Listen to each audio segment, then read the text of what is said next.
ನಮಸ್ಕಾರ ಸ್ನೇಹಿತರೆ, welcome back to our channel ಕನಸಿನ ಕುಟುಂಬ, ಕನಸು ನಮ್ಮದು, ಸಾಕಾರ ನಿಮ್ಮದು. ಐ ಹೋಪ್ ನೀವೆಲ್ಲರೂ ಚೆನ್ನಾಗಿದ್ದೀರ ಅನ್ಕೊಳ್ತೀನಿ. ನಾನು ಕೂಡ ಚೆನ್ನಾಗಿದ್ದೀನಿ. ಇವತ್ತು ನಾವು ನಮ್ಮ ವಾಹಿನಿಯಲ್ಲಿ ಮೊದಲ ಬಾರಿಗೆ ಒಬ್ಬ ವಿಶೇಷ ವ್ಯಕ್ತಿಯ ಸಂದರ್ಶನ ಮಾಡ್ತಿದ್ದೀವಿ. ತುಂಬ ಪಾಪ್ಯುಲರ್ ಆದಂಥ ವ್ಯಕ್ತಿಯವರು. ಅವರ ಜೀವನದಲ್ಲಿ ಅರ್ಧ ವರ್ಷಗಳ 35 ವರ್ಷಗಳವರು ಜೈಲಲ್ಲೇ ಕಳೆದಿದ್ದಾರೆ.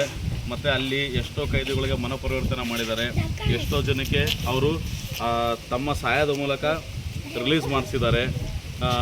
ಅವರ ಹೆಸರು ಶಿಗ್ಲಿ ಬಸ್ಸೆ ಅಂತೇಳಿ. ಲಕ್ಷ್ಮೇಶ್ವರ ತಾಲೂಕು, ಗದಗ ಜಿಲ್ಲೆಯ ಶಿಗ್ಲಿ ಅನ್ನೋ ಗ್ರಾಮದಲ್ಲಿ ಅವ್ರು ಇರ್ತಾರೆ. ಸೊ ನಾವು ಅವ್ರಿಗೆ ಹುಡ್ಕೊಂಡು ಹೋಗಿದ್ವಿ, ಬಟ್ ಅಲ್ಲಿ ಸಿಗಲಿಲ್ಲ. ಅಲ್ಲಿ ಹೇಳಿದ್ರು ಇಲ್ಲ, ಅವರು ಶ್ರೀಮತಿಯವ್ರ ಊರಿಗೆ ಶಿಫ್ಟ್ ಆಗಿದ್ದಾರೆ ಅಂತೇಳಿ. ಬಟ್ ಅಲ್ಲಿ ಕಾಂಟ್ಯಾಕ್ಟ್ ನಂಬರ್ ತೊಗೊಂಡು ನಾವು ಕಾಂಟ್ಯಾಕ್ಟ್ ಮಾಡಿದ್ವಿ. ಸೊ ನಮಗೆ ಕಾಂಟ್ಯಾಕ್ಟ್ ಮಾಡೋಕ್ಕೆ ನಮ್ಮ ಕನಸು ಅನ್ಕೊಂಡು ಮೊದಲ ಸಂದರ್ಶನಕ್ಕೆ ಅವ್ರು ಏನೇ ಕೇಳಿದಂಗೆ ಆಯ್ತು ಸರ್ ಬನ್ನಿ, ನಾವು ನಮಗೇನು ಜ್ಞಾನ ತಿಳಿದೆ ಅದೆಲ್ಲ ನಿಮಗೆ ಹೇಳ್ತೇವೆ ಅಂತ ಹೇಳಿದ್ರು. ಸೊ ನಿಮಗೆ ಈಗ ನಾವು ಬಂದಿರೋ ಪ್ಲೇಸಲ್ಲಿ ಅಂದರೆ, ಈಗ ನಾವು ಬಂದಿರೋ ಪ್ಲೇಸು ಶಿಕಾರಿಪುರಕ್ಕೆ. ಶಿಕಾರಿಪುರದಲ್ಲಿ ಈಸೂರು ಅನ್ನೋ ಒಂದು ಚಿಕ್ಕ ಗ್ರಾಮ ಇದೆ. ಈಗ ನಮ್ಮ ಸಿಗ್ಲಿ ಬಸಣ್ಣವರು ಅಲ್ಲೂ ವಾಸವಾಗಿರ್ತಾರೆ, ತಮ್ಮ ಪೂರ್ತಿ ಕುಟುಂಬದ ಜೊತೆ ಅಲ್ಲಿರ್ತಾರೆ. ಸೊ ಶಿಕಾರಿಪುರ ಊರಿಗೆ ನಿಮಗೆ ಸ್ವಾಗತ, ಸುಸ್ವಾಗತ. ಈಗ ನಾವು ಬಂದಿರೋಂಥ ಮನೆ ನಮ್ಮ ಕುಖ್ಯಾತಿ ಕಳ್ಳ ಅಂತಲೇ ಅವರು ಫೇಮಸ್ ಆಗಿದ್ದಾರೆ. ಬಟ್ ಈಗ ಅವರು ತಮ್ಮ ಜೀವನದಲ್ಲಿ ಚೆನ್ನಾಗಿದ್ದಾರೆ, ಯಾವುದೇ ಥರ ಕಳ್ಳತನಕ್ಕೆ ಯಾವುದು ಇದು ಮಾಡಿಲ್ಲ. ಹಿಸ್ಟ್ರಿ ಕೇಳೋಣಂತೆ ಬನ್ನಿ, ಅವ್ರದ್ದು ಎಲ್ಲ ಅವ್ರು ಹೆಂಗೆ ಅವರು ಜೈಲಿದ್ರು, ಹೆಂಗೆ ಅವರು ಎಷ್ಟು ಸರಿ ಜೈಲಿದ್ರು, ಯಾರ ಜೊತೆಗಿದ್ರು, ಹೆಂಗೆಲ್ಲ ಒಡನಾಟ ಇತ್ತು, ಎಷ್ಟೋ ಹಾಡುಗಳನ್ನು ಬರೆದಿದ್ದಾರಂತ ಅವ್ರ ಜೈಲಲ್ಲಿ. ಅವ್ರಿಗೆ ಕರೆನ ಅವ್ರಿಗೆ ನಾವು ನಿಮಗೆ ಮನೆ ಬಸಣ್ಣರೇ ಬನ್ನಿ ನೋಡಿ. ಇವರೇ ನಮ್ಮ ಸಿಗ್ಲಿ ವರ್ಷ ಅಂತಲೇ ಫೇಮಸ್ ಆಗಿದ್ದಾರೆ ಇವರು. ನಮ್ಮ ವಾಹಿನಿ ಮೂಲಕ ನಿಮಗೆ ಇವತ್ತು ನಿಮ್ಮ ಪೂರ್ತಿ ಸಂದರ್ಶನ ಹೇಳೋಣಂತೆ.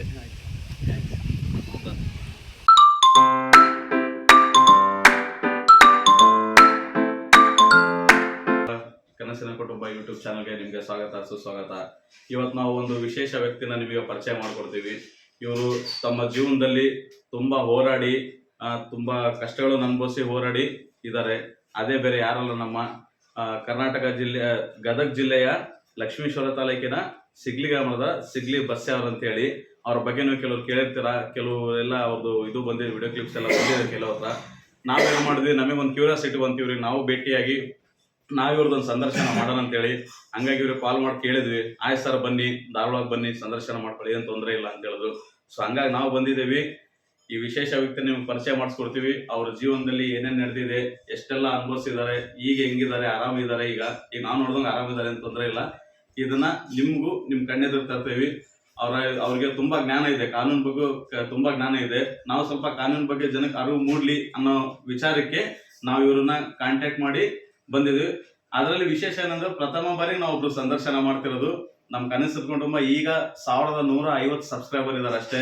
ಅದರಲ್ಲೂ ಕೆಲವರು ಇದು ಮಾಡಲ್ಲ. ಬಟ್ ನಮ್ಮ ಸಿಗ್ಲಿ ಸರ್ ಅವರು ಆಯ್ತು ಬನ್ನಿ, ಮಾಡ್ಕೊಳ್ಳಿ, ಏನು ತೊಂದರೆ ಇಲ್ಲ, ನೀವು ಬೆಳಿಬೇಕು ಅಂತೇಳಿ ನಮಗೆ ಅವಕಾಶ ಕೊಟ್ಟರು. ರಿಕ್ವೆಸ್ಟ್ ಮಾಡ್ಕೊಂಡು ನಮಗೆ ಅವಕಾಶ ಕೊಟ್ಟಿದ್ದಕ್ಕೆ ನಾವು ಬಂದು ಇವು ಸಂದರ್ಶನ ಮಾಡ್ತಿದ್ದೀವಿ. ಇದು ನಮ್ಮ ಚಾನಲಿನ ಪ್ರಥಮ ಸಂದರ್ಶನ. ದಯವಿಟ್ಟು ಎಲ್ಲರೂ ಸಪೋರ್ಟ್ ಮಾಡಿ, ಅವರ ಜೀವನ ಚರಿತ್ರೆ ಕೇಳಿ, ಅವರಲ್ಲಿರೋ ಜ್ಞಾನ ನಿಮಗೆ ಹೇಳ್ತಾರೆ.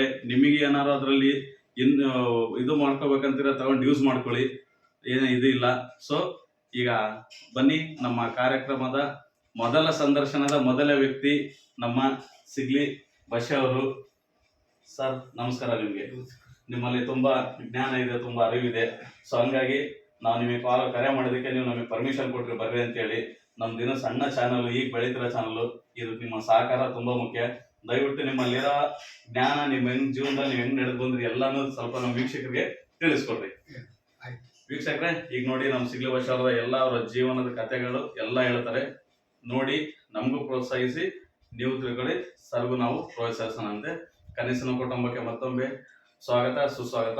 ಕನಸು ನಮ್ಮದು, ಸಾಕಾರ ನಿಮ್ಮದು.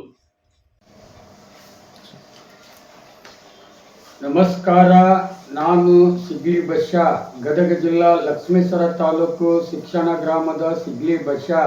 ಇವತ್ತ ಉತ್ತರ ಕರ್ನಾಟಕದಲ್ಲಿ ಹುಟ್ಟಿ ಈಗ ದಕ್ಷಿಣ ಕರ್ನಾಟಕ ಶಿವಮೊಗ್ಗ ಜಿಲ್ಲಾ ಶಿಕಾರಿಪುರ ತಾಲೂಕು ಈಸೂರು ಕೊಟ್ಟರು ಈಸೂರು ಕೊಡುವೆವು ಅನ್ನಂಥ ಭಾರತ ದೇಶದ ಸ್ವತಂತ್ರ ವೀರಗಲ್ಲು ಎಲ್ಲೈತೆ ಅಂದರೆ ನಮ್ಮ ಈಸೂರು ಗ್ರಾಮದಲ್ಲಿ ವೀರಭದ್ರನ ಗದ್ದಿಗೆಯಲ್ಲಿ ಐತೆ ಅಂತಂದು ಇವತ್ತು ಈಸೂರಲ್ಲಿ ನಾನು ಮುಸ್ಲಿಂ ಮಹಿಳೆಯನ್ನು ಮದುವೆಯಾಗಿ 26 ವರ್ಷ ಈ ಒಂದು ಈಸೂರು ಗ್ರಾಮದಲ್ಲಿ ಅರ್ಧ ಆಯುಸ್ಸು ನನ್ನ ಸಿಗ್ಲಿ ಗ್ರಾಮದಲ್ಲಿ ಅರ್ಧ ಆಯುಸ್ಸು ಜೀವನ ಮಾಡ್ತಾ ಹೆಂಡತಿ ಮಕ್ಕಳನ್ನ ಮುಂದಿಟ್ಕೊಂಡು ನಾನೊಬ್ಬ ವೃತ್ತಿಯಲ್ಲಿ ಕಳ್ಳ ಆಗಿ 1988ರಿಂದ ಇಲ್ಲಿವರೆಗೂ 1988ರಿಂದ 2010ರವರೆಗೂ ನಾನೊಬ್ಬ ಕುಖ್ಯಾತ ಕಳ್ಳ ಆಗಿ ಸುಮಾರು 16-17 ಜಿಲ್ಲೆದಲ್ಲಿ ಕಳ್ಳತನ ಮಾಡಿ ಆ ಕಳ್ಳತನ ದುಡ್ಡಿನಲ್ಲಿನ ನನಗೆ ಎಷ್ಟು ಬೇಕಷ್ಟು ತಿಂದು ಬಡವರಿಗೆ ಮತ್ತು ಬಿದ್ದಂಥವರಿಗೆ ಎತ್ತಾಗಿ ನಡೆದು ಬಂದಂಥ ಬಸ್ಸಾಗಿ ನಾನು. ಯಾಕಂದರೆ ಇವತ್ತು ನನ್ನ ಮೇಲೆ ದಾಖಲಾದಂಥ ಪ್ರಕರಣಗಳು ಇವತ್ತು ನಿಮ್ಮ ಕನಸಿನ ಕೂಸು ಕನಸಿನ ಕುಟುಂಬ ಅನ್ನಂಥ ಈ ಯೂಟ್ಯೂಬ್ ಚಾನಲ್ನಲ್ಲಿ ನನ್ನ ವರದಿಗಳನ್ನ ತಾವೆಲ್ಲರೂ ಗಮನದಲ್ಲಿ ಇಟ್ಕೋಬೇಕು. Had the crime but not the criminal. ನಂದೇನಪ್ಪ ಅಂದರೆ ಅಪರಾಧಕ್ಕೆ ಶಿಕ್ಷೆ ಕೊಡಂಥ ಕಾನೂನನ್ನು ಬೆಳೆಸ್ರಿ. ಅಪರಾಧಿ ಹಕ್ಕಿಗಾಗಲಿ ಅವರ ಕುಟುಂಬದ ಹಕ್ಕಿಗಾಗಲಿ ಧಕ್ಕೆ ಕೊಡಂಥ ವ್ಯವಸ್ಥೆ ಆಗಬಾರ್ದು. ಆದರೂ ಕಾನೂನು ಮುಂದ್ಗಡೆ ಯಾರು ದೊಡ್ಡವರಲ್ಲ. ಕಾನೂನನ್ನ ಕೈ ತಗೊಳ್ಳೋದು ಮಹಾಪಾಪ. ಯಾಕಂದ್ರೆ ಇವತ್ತು ನಾನು ಕಂಡಂಥ ಕರ್ನಾಟಕದ 7 ಸೆಂಟ್ರಲ್ ಜೈಲಲ್ಲಿ ಕರ್ನಾಟಕದಲ್ಲಿ ನಡೀತಕ್ಕಂಥ ಎಲ್ಲ ಒಂದು ಅಪರಾಧಗಳು 511 ಕ್ರಿಮಿನಲ್ ಆಗಿರಲಿ, 158 ಸಿವಿಲ್ ಆಗಿರಲಿ, ಈ ಒಂದು ಪ್ರಕರಣದಲ್ಲಿ ಆರೋಪ ಮಾಡಿ ತಿಳಿದು ತಪ್ಪು ಮಾಡಿ ಜೈಲಿಗೆ ಬಂದಾಗ ಅವರ ಒಂದು ಚಲನವಲನಗಳನ್ನು ಅಲಿಸಿ ಅವರ ಮೇಲೆ ಬಿದ್ದಂಥ 511 ಕ್ರಿಮಿನಲ್ನಲ್ಲಿ ದೊಡ್ಡ 302 ಆಗಿರಲಿ, 306 ಆಗಿರಲಿ, 304 ಆಗಿರಲಿ, ಇವು 3 ಮರ್ಡರ್ ಕೇಸು. 307 ಅಂದ್ರೆ ಹಾಫ್ ಮರ್ಡರ್ ಕೇಸು, 376 ಅಂದ್ರೆ ಅತ್ಯಾಚಾರ ಕೇಸು, 377 ಅಂದ್ರೆ ಅದು ಅದ್ರ ವಿರೋಧವಾದಂಥ ಕೇಸು, ಅದು ಒಂದು ಅತ್ಯಾಚಾರನ ಸಲಿಂಗ ಕಾಮ ಅಂತಾರೆ ಅದಕ್ಕೆ ಅಂತ ಇದಾಗಿರಲಿ, 395 ಡಕಾತಿ ಆಗಿರಲಿ, 394 ರಾಬರಿ ಆಗಿರಲಿ, ಮತ್ತು ಇನ್ನೂ ಬೇಕಾದಷ್ಟು ಪ್ರಕರಣಗಳಲ್ಲಿ ಆ ಕೇಸ್ಗಳನ್ನ ಮೈ ಮೇಲೆ ಎಳ್ಕೊಂಡು ಜೈಲಿಗೆ ಬಂದಾಗ ಇವತ್ತು ಜೈಲಿನಲ್ಲಿ ಇದ್ದಾಗ ಅವರು ತಮ್ಮ ಮೇಲೆ ಬಿದ್ದಂಥ ಎಲ್ಲ ಪ್ರಕರಣಗಳ ಒಂದೊಂದು ಚಾರ್ಜ್ ಶೀಟಿನ ನಾನು ಎಳೆಯಾಗಿ ಅವರ ಚಾರ್ಜ್ ಶೀಟ್ಗಳನ್ನ ಸ್ಟಡಿ ಮಾಡಿದಾಗ ಅದರಲ್ಲಿ 190ರಷ್ಟು ಅಪರಾಧಿಗಳ ಬಿಡುಗಡೆ ಆಗ್ತಾ ಇದ್ದಿದ್ದನ್ನು ನಾನು ನೋಡಿದ್ದೀನಿ. ಅದರಲ್ಲಿ 190ರಷ್ಟು ನಿರಪರಾಧಿಗಳ ಜೈಲಿನಲ್ಲಿ ಇದ್ದಿದ್ದನ್ನು ನಾನು ನೋಡಿದ್ದೀನಿ. ಅದಕ್ಕೆಲ್ಲ ನನ್ನಂತಲ್ಲಿ ಬೇಕಾದಷ್ಟು ದಾಖಲಾ ಇದೆ. ಜೈಲು ವಿಚಾರದಲ್ಲಿ ಬಂದರೆ ಇವತ್ತು ನಾನು ಎಳೆಯಾಗಿ ಬಿಚ್ಚಿ ಹೇಳ್ತೀನಿ. ಯಾಕಂದ್ರೆ ನಾನು ಕಮ್ಮಿ ಅಂದ್ರೂ 33 ವರ್ಷ ಕರ್ನಾಟಕ 7 ಸೆಂಟ್ರಲ್ ಜೈಲಲ್ಲಿ ಇದ್ದುಕೊಂಡು ನಾನೊಬ್ಬ ಪತ್ರಕರ್ತ ಅನ್ನಂಥ ಮಾರು ವೇಷ. ಯಾಕಂದ್ರೆ ವೃತ್ತಿ ಯಾವುದಾದ್ರೂ ಆಗಿರಲಿ, ಪ್ರವೃತ್ತಿ ಉತ್ತಮವಾಗಿ ಇಟ್ಕೊಂಡು ನಿವೃತ್ತಿಯಲ್ಲಿ ಸಮಾಜ ಸೇವೆ ಮಾಡ್ಬೇಕನ್ನೋಂಥ ಉದ್ದೇಶ ಇಟ್ಕೊಂಡು ಇವತ್ತು 80 kg ಬಂಗಾರ ಕಳ್ಳಾದ್ರೂ ನಾನು ಮನೆಯಲ್ಲಿ ಇವತ್ತಿಗೂ ಒಂದು ಬ್ಯಾಂಕ್ನಲ್ಲಿ 10 ರೂಪಾಯಿ ಇಟ್ಟಿಲ್ಲ, 10 ರೂಪಾಯಿ ತಗೊಂಡಿಲ್ಲ. ಅದು ಅಲ್ಲದೆ ಇವತ್ತು ಸಿಗ್ಲಿ ಬಸ್ಸ ಬೇಕಾದಷ್ಟು ಮಾಡಿಕೊಂಡನ ಅಂತ ನೀವು ತಿಳ್ಕೊಬೋದು. ಇಡೀ ಕರ್ನಾಟಕ ಪೊಲೀಸ್ ಡಿಪಾರ್ಟ್ಮೆಂಟ್ನ ನೀವು ಪ್ರಶ್ನೆ ಮಾಡ್ಬೋದು. ಸಿಗ್ಲಿ ಬಸ್ಸ ಇವತ್ತು 80 kg ಬಂಗಾರ ಕದ್ದು ಬೇಕಾದಂಗೆ ಮೆರಿಬಹುದಾಗಿತ್ತು. ಆದ್ರೆ ಎಲ್ಲನ ಏನ್ ಮಾಡಿದಾನಂತ ವಿಚಾರ ಇದ್ರೆ ನನ್ನಂತಲ್ಲಿ ಬಂದು ತಿಳ್ಕೊಂಡ್ರೆ ಎಳೆಯಾಗಿ ನಿಮಗೆ ಬಿಚ್ಚು ಮನಸ್ಸಿನಿಂದ ಬಿಚ್ಚಿ ಹೇಳ್ತೀನಿ. ಯಾಕಂದ್ರೆ ಇವತ್ತು ಒಂದೊಂದು ಪ್ರಕರಣಗಳ ಎಳೆಯಾಗಿ ಬಿಚ್ಚಿ ಹೇಳ್ತೀನಿ. ಅಂದ್ರೆ ಮೊದಲನೇ ಪ್ರಕರಣ ನಾನು ಹೇಳ್ಬೇಕಂದ್ರೆ ನನ್ನ ಮೇಲೆ 2011ರಲ್ಲಿ ನನ್ನ ಮೇಲೆ ಓಪನ್ ಕೋರ್ಟ್ನಲ್ಲಿ ಸಿಗ್ಲಿ ಬಸ್ಸ ಹಾವೇರಿ ಜೈಲಿಂದ ಕೋರ್ಟ್ಗೆ ಕರೆ ತಂದಾಗ 3 ಮಂದಿ ಪೊಲೀಸ್ನವ್ರು ಕರೆ ತಂದಾಗ ಕೋರ್ಟ್ಗೆ ಹಾಜರುಪಡಿಸಲು ಕರೆ ತಂದಾಗ ಸಿಗ್ಲಿ ಬಸ್ಸ ಈ ನ್ಯಾಯಾಧೀಶರ ಹತ್ರ ನನ್ನ ಕೇಸ್ ನಡ್ಸಕ್ಕೆ ನನಗೆ ಇಷ್ಟ ಇಲ್ಲ, ಬೇರೆ ನ್ಯಾಯಾಲಯದಲ್ಲಿ ಈ ಕೇಸ್ನ ಇತ್ಯರ್ಥ ಮಾಡಿಕೊಡಿ ಸ್ವಾಮಿ, ಇಲ್ಲ ಅಂದರೆ ಬೇರೆ ನ್ಯಾಯಾಧೀಶರಿಂದನ ಈ ಕೇಸ್ನ ಇತ್ಯರ್ಥ ಮಾಡಿಕೊಡಿ ಸ್ವಾಮಿ, ಈ ನ್ಯಾಯಾಧೀಶರ ಮೇಲೆ ನನಗೆ ನಂಬಿಕೆ ಇಲ್ಲ. ಯಾಕಂದ್ರೆ ಹಿಂದೆ ನನಗೆ 17 ವರ್ಷ ಶಿಕ್ಷೆ ಕೊಟ್ಟಿದ್ರು ಈ ನ್ಯಾಯಾಧೀಶರು. ಅದನ್ನು 3 ತಿಂಗಳದಾಗ ನಾನು ಸತ್ರ ನ್ಯಾಯಾಲಯಕ್ಕೆ ಅಪೀಲ್ ಹೋಗಿ ಆ ಕೇಸ್ನಿಂದ ನಾನು ಅಕ್ಯೂಟ್ ಮಾಡ್ಕೊಂಡು ಬಂದಂಥ ಬಸ್ಸ ಇದ್ದೇನೆ. ಅಂದ ಬಳಕ ಈ ನ್ಯಾಯಾಧೀಶರು ನನಗೆ ಬೇಡ ಅಂದಾಗ ಅದೇ ನ್ಯಾಯಾಧೀಶರ ಅವನ್ನ ಒದ್ದು ಹೇಳ್ಕೊಂಬರಿ ಅಂತಂದು ಪೊಲೀಸ್ ಎಂಡವರ್ನಲ್ಲಿ ಇದ್ದವನ್ನ ಇಡೀ ವಕೀಲರ ಸಮುದಾಯಕ್ಕನ್ನ ಸಾರಿ ಹೇಳಿದಾಗ ಅಲ್ಲಿ ಹಾವೇರಿಯಲ್ಲಿ ಕೆಲವೊಂದು ಪುಡಾರಿ ವಕೀಲರುಗಳು, ಎಲ್ಲ ವಕೀಲರು ಕೆಟ್ಟವ್ರು ಅನ್ನಂಗಿಲ್ಲ, ಎಲ್ಲ ದೊಡ್ಡ ಕೆಟ್ಟವ್ರು ಅನ್ನಂಗಿಲ್ಲ, ಆದರೆ ಕೆಲವೊಂದು ಪುಡಾರಿ ವಕೀಲರುಗಳು ನನ್ನ ಮೇಲೆ ಏಕಾಏಕಿ ಕಾನೂನು ಕೈ ತಗೊಂಡು ಪೊಲೀಸರನ್ನ ತಳ್ಳಿ ನನ್ನ ಮೇಲೆ ಸುಮಾರು 15-20 ನಿಮಿಷ ಹಲ್ಲೆ ಮಾಡಿದಾಗ ಹೆಚ್ಚಿನ ಪೊಲೀಸರು ಬಂದು ನನಗೆ ಆಸ್ಪತ್ರೆಗೆ ಕರ್ಕೊಂಡು ಹೋದ್ರು, ಜಿಲ್ಲಾ ಆಸ್ಪತ್ರೆಗೆ. ಅಲ್ಲಿ ಅಲ್ಲಿ ಹೋಗಿ ಅಂಗಿ ಅಂತ ಡಾಕ್ಟರ್ ಹತ್ರ ನಾನು ಟ್ರೀಟ್ಮೆಂಟ್ ತಗೊಂಡು ಪೊಲೀಸ್ನವರ ಸಮ್ಮುಖದಲ್ಲಿ ಟ್ರೀಟ್ಮೆಂಟ್ ತಗೊಂಡು SP ಚೇತನ್ ಸಿಂಗ್ ರಾಥೋಡ್ ಅನ್ನಂತ SP ಅವ್ರ ಹತ್ರ ಹೋಗಿ MLC ಪ್ರಕಾರ ಕಂಪ್ಲೇಂಟ್ ಕೊಡೋಣ ಅಂದ್ರೆ ಅದು ಆ ಪೊಲೀಸ್ನವರು ವಕೀಲರು ಬಳ ಕಡ್ದಾನ ಅಂತಂದು ಅವರು ಸುಳ್ಳು ಸುದ್ದಿ ಹಬ್ಬಿಸಿ ನ್ಯಾಯಾಲಯದವರು ಇನ್ನ ಎಲ್ಲಿ ಸಿಗ್ಲಿ ಬಸ್ಸ ಕಂಪ್ಲೇಂಟ್ ಕೊಟ್ಟನ ನಾವೆಲ್ಲ ಜೈಲಿಗೆ ಹೋಗ್ತೇವೆ ಅನ್ನೋದು ಅವ್ರಿಗೆ ಅರಿವು ಬಂದ ನನ್ನ ಮೇಲೆನ ಸಿಗ್ಲಿ ಬಸ್ಸ ವಕೀಲರು ಬಳ ಕಡ್ದ ಅಂತಂದು ನನ್ನ ಮೇಲೆನ ಒಂದು 307 ಕೇಸ್ ಹಾಕಿದ್ರು. ಬಟ್ ನಾನು ಹೇಳ್ತೀನಿ, ನನ್ನ ಜೊತೆಲಿ ಬಂದಂತ ಎಸ್ಕಾರ್ಡ್ನವರು ಗನ್ ಹಿಡ್ಕೊಂಡ್ ಬಂದಿರ್ತಾರ, ಚೈನ್ ಬೇಡಿ ಹಿಡ್ಕೊಂಡ್ ಬಂದಿರ್ತಾರ. ಸಿಗ್ಲಿ ಬಸ್ಸ ಪೊಲೀಸರನ್ನ ತಳ್ಳಿ 15 ನಿಮಿಷ ಫೈಟ್ ಆಡಿ ವಕೀಲರನ್ನ ಬಳ ಕಡ್ದ ಅನ್ನೋದು ಎಷ್ಟರ ಮಟ್ಟಿಗಿದೆ. ಆದ್ರೂ ನಾನು ಈ ಪ್ರಕರಣದಲ್ಲಿ ನಾನು ನ್ಯಾಯಾಲಯದಲ್ಲಿ ವಕೀಲರ ಸಮ್ಮುಖದಲ್ಲಿ ಈ ಕೇಸ್ ವಿಚಾರಣೆ ನಡೆಸಕ್ ನನಗೆ ಇಷ್ಟ ಇಲ್ಲ. ಮತ್ತು ನನಗೆ ಈ ಕೇಸ್ನ ಇತ್ಯರ್ಥ ಮಾಡಿಕೊಡ್ಬೇಕಾದ್ರೆ ಈಗ ನಾನೊಬ್ಬ ಕಳ್ತನ ಮಾಡಿದ್ರೆ ಪೊಲೀಸ್ನವ್ರು ಹಿಡ್ಕೊಂಡೋಗಿ ನನ್ನ ಮೇಲೆ ಕೇಸ್ ಹಾಕ್ತಾರ. ಕೇಸ್ ಹಾಕ್ತಾರ. ಅದೇ ಕೋರ್ಟ್ ನನಗೆ ಆಮೇಲೆ ನಾನು ನ್ಯಾಯಾಧೀಶರ ಹತ್ರ ಮನವಿ ಮಾಡಿಕೊಂಡೆ. ಯಾಕಂದ್ರೆ ಪೊಲೀಸ್ನವರು ನನ್ನ ಆಕೆ ಪ್ರಕರಣದಲ್ಲಿ ಸಾಕ್ಷಿಗಳದಾರ, 25 ಮಂದಿ ಅಡ್ವೊಕೇಟ್ಗಳು ನನ್ನ ವಿರುದ್ಧ ಪ್ರತ್ಯಕ್ಷ ಸಾಕ್ಷಿಗಳದಾರ. ಆಮೇಲೆ ಒಬ್ಬ PP ಅದನ್ನ ಗೌರ್ಮೆಂಟ್ PP ಅದನ್ನ, ಒಬ್ರು ನ್ಯಾಯಾಧೀಶರದಾರ, ಅವ್ರು ಈಗಾಗಲೇ ಜಿಲ್ಲಾ ನ್ಯಾಯಾಧೀಶರಾಗಿದ್ದಾರೆ. ಇಂಥ ಒಂದು ಪ್ರಕರಣದಲ್ಲಿ 4 ಗೋಡೆ ಮಧ್ಯದಲ್ಲಿ ಈ ಸಿಗ್ಲಿ ಬಸ್ಸಿನ ಮೇಲಿನ ಒಂದು 307 ಸುಳ್ಳು ಕೇಸ್ ಹಾಕಿ ಆಮೇಲೆ ಈ ಕೇಸ್ನ ಕೋರ್ಟ್ನಲ್ಲಿನ ಅವರೇ ದೂರದಾರ, ಅವರೇ ಸಾಕ್ಷಿದಾರ, ಅವರೇ ವಾದ ಮಾಡೋರು, ಅವರೇ ತೀರ್ಪು ನೀಡೋರು ಅಂದ್ರೆ ಅಲ್ಲಿ ಆರೋಪಿಗೆ ಯಾವ ರೀತಿ ಬೆನಿಫಿಟ್ ಸಿಗುತ್ತೆ?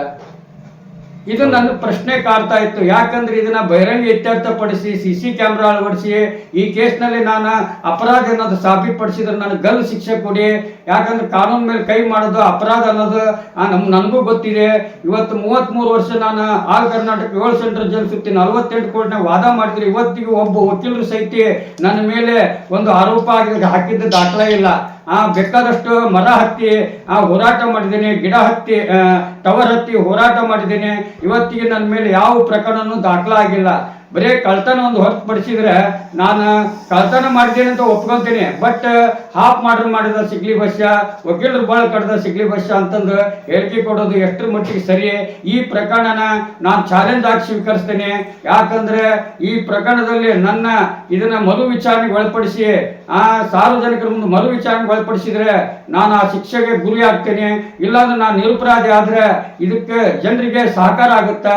ಆ ಉದ್ದೇಶ ಬಿಟ್ಟರೆ ನನಗೆ ಮತ್ತೊಂದು ಏನಿಲ್ಲ. ಬಸವಣ್ಣರೇ, ನೀವು ಹುಟ್ಟಿದ ಸ್ಥಳ ಯಾವುದು? ನೀವು ಹೇಗೆ ಈ ಥರ ಎಲ್ಲಿ ಹುಟ್ಟಿದ್ರಿ? ನಿಮ್ಮ ಜೀವನ ನಿಮಗೆ ಬಸವಣ್ಣ ಅಂತ ಏನು ಬಂತು? ಶಿಗ್ಲಿ ಬಸ್ಸ ಅಂತ ಏನಕ್ಕೆ ಹೆಸರು ಇದಾಯಿತು?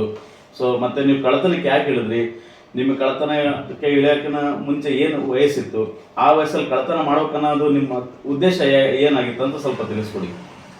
ನೋಡಿ, ನಾನು ಹುಟ್ಟಿದ್ದು 1/6/1970ರಲ್ಲಿ.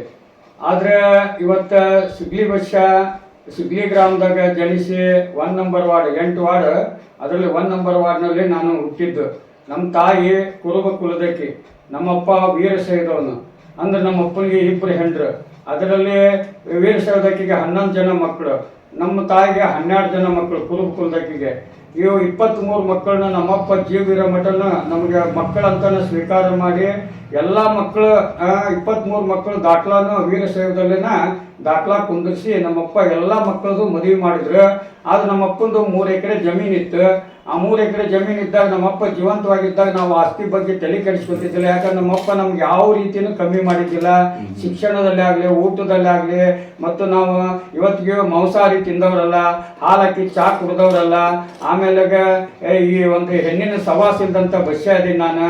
ಆಮೇಲೆ ಎಣ್ಣೆ ಹೊಡೆಯವನಲ್ಲ ನಾನು, ಬ್ರ್ಯಾಂಡಿ ಕುಡಿಯವನಲ್ಲ ನಾನು. ಏನೋ ಮುಳುಗಾಯಿ ಪಲ್ಯ, ರೊಟ್ಟಿ ಪಲ್ಯ ತಿಂದು ನಾನು ಗದಗ ಜಿಲ್ಲಾ ಲಕ್ಷ್ಮೇಶ್ವರ ತಾಲೂಕು ಸಿಗ್ಲಿ ಗ್ರಾಮದಾಗ ಬೆಳೀತಾ ಬಂದಾಗ ನಾನು ಊರಲ್ಲಿ ಒಂದು ದಿವಸ ನಾನು ಸಣ್ಣ ಪುಟ್ಟ ಕಷ್ಟಕ್ಕೆ, ಯಾಕಂದ್ರೆ ನಮ್ಮ ಮನ್ಯಾಗ ಭಾಳ ಮಂದಿ ಇದ್ದಿದ್ದರಿಂದ, ಅಕ್ಕಂಗಿರು ಭಾಳ ಮಂದಿ ಇದ್ದಿದ್ದರಿಂದ, ಎಲ್ಲರೂ ಪ್ರೀತಿ ಮಾಡ್ತಾ ಇದ್ದಿದ್ದರಿಂದ, ನನ್ನ ಕೈಯಲ್ಲಿ ದುಡ್ಡು ಜಾಸ್ತಿ ಆಡ್ತಾ ಇದ್ದಿದ್ದರಿಂದ ಅದನ್ನು ಬಡವರಿಗೆ ಅವ್ರು ಇವ್ರಿಗೆ ಮುದುಕ್ಯಾರಿಗೆ ಅಂಥವ್ರಿಗೆ ಇಂಥವ್ರಿಗೆ ಮುದುಕರಿಗೆ ಎಲ್ಲರಿಗೂ ತಿನ್ಸೋದು ಉಣಿಸೋದು ತೂರು ಬಿಲ್ಲೆ ಆಡೋದು ಆ ಹುಡುಗರು ಕಟ್ಕೊಂಡು ಅದು ಕಳ್ತನ ಮಾಡೋದು ಹೀಗೆಲ್ಲ ನಾನು ಬೆಳವಣಿಗೆ ಪಟ್ಟೆ.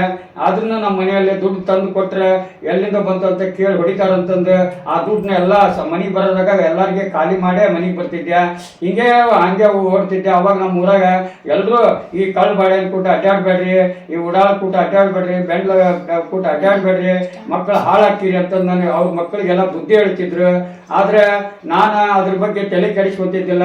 ಅವ್ರ ಸವಾಸನೂ ಬಿಟ್ಟೆ. ಕೊನೆಗೆ ನಾನು ನಮ್ಮ ಊರು ಪಂಚಾಯತಿ ಒಳಗಡೆ ಪಂಚಾಯತಿಗೆ ಸಂಬಂಧಪಟ್ಟಂತ APMC 3 ಚೀಲ ಸಕ್ಕರೆ ಚೀಲನ ಕಳ್ತನ ಮಾಡಿದೆ. ಮತ್ತು ಸ್ಕೂಲ್ನಾಗ ಕುಂತ ಮೇಸ್ಟ್ರುಗಳು ಕುಂತಂತ ಕುರ್ಚನ ಕಬ್ಬಿಣ ಕುರ್ಚಿ ಕಳ್ತನ ಮಾಡಿ ಮಾರಾಟ ಮಾಡಿದೆ. ಪಕ್ಕದ ಮನೆ ಹಾಕಿದೆ, ನಳದ ಮುಂದೆ ಇಟ್ಟಿದ್ದ ಕೊಡಪಾನನ ಕದ್ದು ಅದನ್ನ ಪಕ್ಕದ ಮನೆಯವರಿಗೆ ಮಾರಾಟ ಮಾಡಿದೆ. ಹಿಂಗೆ ನಾನು ಕಳ್ತನ ಬೆಳೆಸ್ಕೊಂತನ ಬಂದೆ. ಅವಾಗ ನಮ್ಮ ಊರಾಗ ಒಬ್ಬ ಅಕ್ಕ ಸಾಲಿಗೆ ಅಂತಂದು ಗಣಪತಿಯಪ್ಪ ಅಂತ ಇದ್ದ. ಅವನು ನನಗೆ ಕರೆದ, ಬಾಗಿಲಿಲ್ಲ ಅಂತ ಕರೆದ. ಯಾಕ್ರಿ ಅಂದೆ.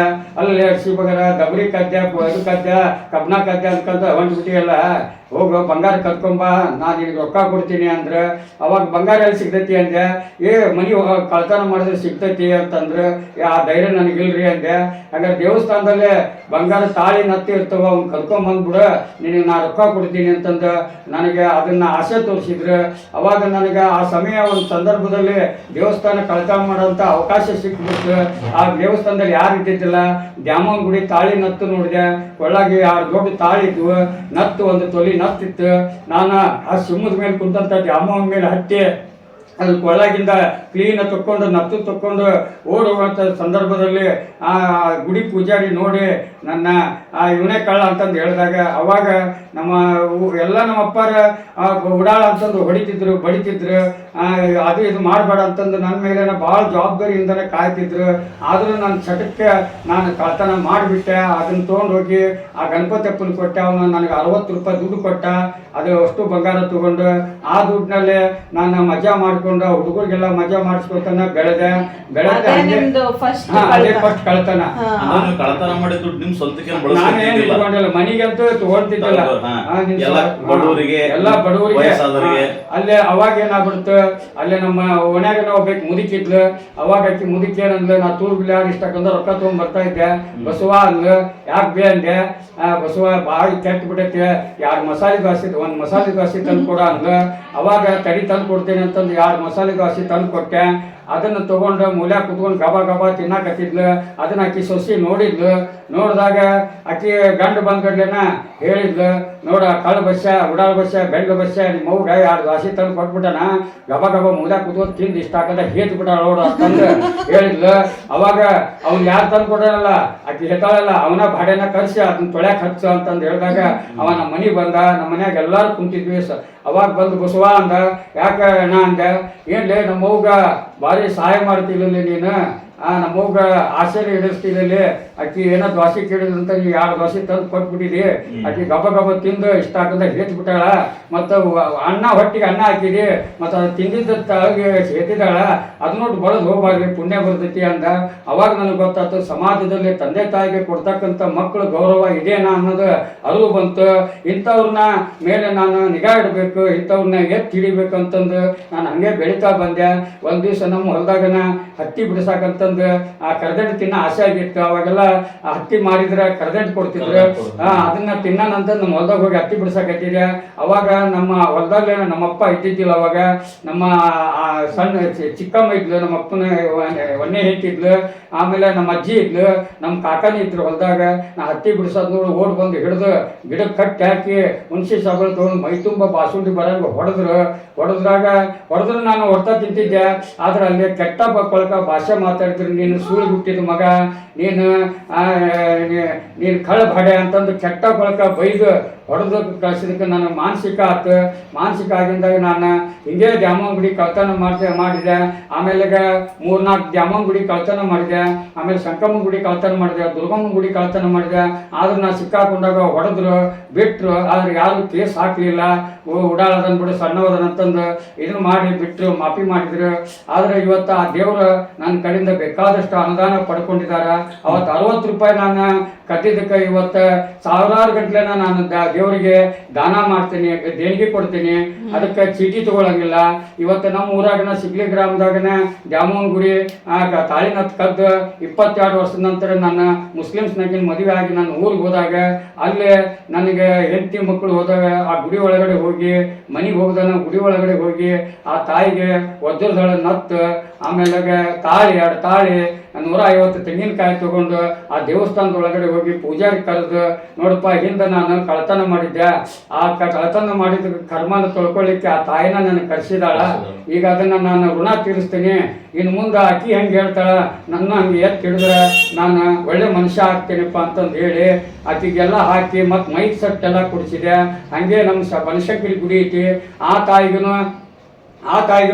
ಒಂದು ಪಾದಯಾತ್ರೆಗೆ ಹೊಂಟಿದ್ರು ಬಾದಾಮಿಗೆ. ಅವ್ರಿಗೂ ಒಂದು 15,000 ರೂಪಾಯಿ ಕೊಟ್ಟು ರೋಡ್ನಲ್ಲಿ ಹೋಗೋ ಮುಂದೆ ಊಟ ಉಪಚಾರ ಮಾಡ್ಕೊಂಡು ಹೋಗ್ಲಿ ಅಂತಂದು ಅವ್ರು ಇದು ಮಾಡಿದೆ. ಆಮೇಲೆ 3 ಕನಕಾಪುರ ದ್ಯಾಮೋನ್ ಗುಡಿ ಅಂತ ಗುಡಿ ಬಿದ್ದು ಹೋಗಿತ್ತು. ಅದು ಮನುಷ್ಯ ಆಕ್ಸಿಡೆಂಟ್ ಆಗಿ ಸಾಯ್ತಿದ್ರಲ್ಲಿ. ಅದ್ರ ಬಗ್ಗೆ ಒಂದು ನಮ್ಮ DYSP ಶಂಕರ್ ಪಾಟೀಲ್ ಅಂತ ನಮ್ಮ ಅಣ್ಣ, ಖಾಸ್ ಅಣ್ಣ ಅಂದ್ರೆ ಸಂಬಂಧಿಕ, ನಮ್ಮೂರಾಗ DYSP ಅವರು ಶಂಕರ್ ರಾಗಿ ಪಾಟೀಲ್ ಅಂತಂದು ಅಣ್ಣ ಆಗ್ಬೇಕು, ನಮ್ಮ ತಾಯಿ ಆಶೀರ್ವಾದದಿಂದನ ಅವ್ರಿಗೊಂದು ನೌಕರಿ ಸಿಕ್ಕೈತೆ ಅಂತಂದು ಅವರ ನಮ್ಮ ಅವ್ವನ ಹತ್ರ ಬಂದು ಹೇಳ್ಕೊಂಡಿದ್ರು ಅಂತ ಅಣ್ಣ. ಅದು ನಮ್ಮೂರು ದೇವಸ್ಥಾನದ ಬಗ್ಗೆ ಚಿಂತೆ ಮಾಡಿದ. ಬಾಗ್ಲಿ ಬಸ್ಸ ಇಲ್ಲಿ ದೇವಸ್ಥಾನ ಕಟ್ಟೋದೈತಿ ಬಾ ಇಲ್ಲಿ ಊಟ ಅಂತಂದು ನಾನು ಕರ್ಕೊಂಡು ಹೋದ್ರು. ಲಕ್ಷ್ಮೇಶ್ವರದವರು ಸಿಗ್ಲಿಯ ಜನ ಸೇರ್ಕೊಂಡು ದೈವದವ್ರು ಸೇರ್ಕೊಂಡು ಅಲ್ಲೇ ಪಂಚನ ಮಾತಾಡ್ತಾ ಇದ್ರು.